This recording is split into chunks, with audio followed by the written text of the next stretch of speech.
Mayor Pete, I also come from a family of educators. We both know that decades of cuts to education have led to skyrocketing tuition and crushing debt for students and worsening treatment of faculty and staff. Our higher education system leaves people out, especially Black and brown and poor students. Your higher education plan leaves in place a system which is impossible to navigate. And your campaign is spreading lies about who benefits from public goods. As a member of Iowa Student Action, our vision of higher education is one that is free, accessible, and inclusive. We're not asking for college to be merely affordable. We are fighting for the right to make a choice, whether that choice is college, technical school, graduate programs, or no higher education at all. Our vision is a free higher education for everyone, including formerly incarcerated, international, and undocumented students. You have the opportunity here to be a leader, to stand with us instead of against us. I am asking you to do the right thing.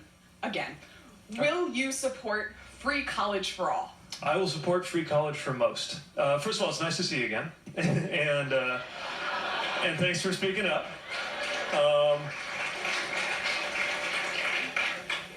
I don't think either one of us has changed, but we put a little more detail in our plan since I saw you last. Doesn't sound like I've quite won you over, but let's try to do this. Let's talk about the areas I think we agree on, and then let's negotiate, or at least daylight the ones where it sounds like we probably don't. First of all, I agree on making sure that cost is never a barrier to being able to get higher education.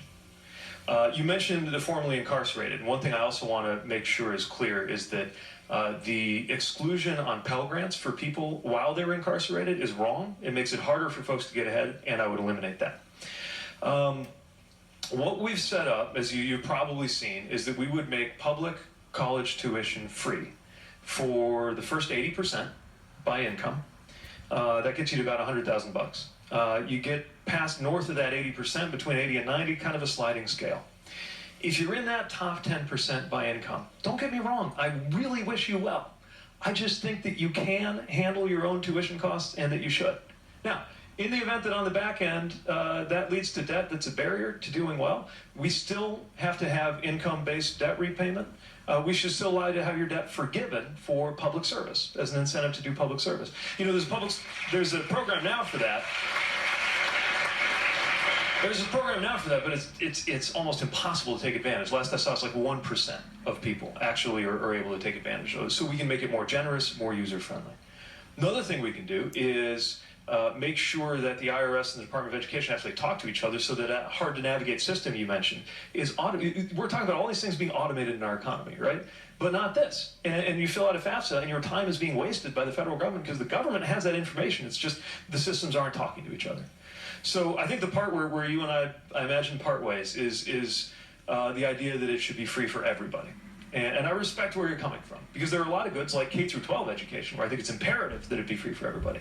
But part of why I believe that is that everybody, in my vision, should finish at least high school. I just don't think that I know that not everybody wants to go to college. Everybody who does, cost shouldn't be a barrier. But we know that not everybody does. And I do worry that when we say it ought to be universal, we're sending a message that you can't get ahead unless you go to college, or that college is a fundamental need that every single American should have. I think every single American should have access to it. But I also think we have a responsibility to make sure that everyone can thrive, whether you've been to college or not. And some of those dollars that could go to funding the free ride tuition for that top 10%, I guess my more progressive instinct is to spend that in other ways on those who need it most. So I'm hoping that you feel that there's a lot of overlap between where we are, even if I can't win you over on some of that stuff, okay? And thanks again for coming.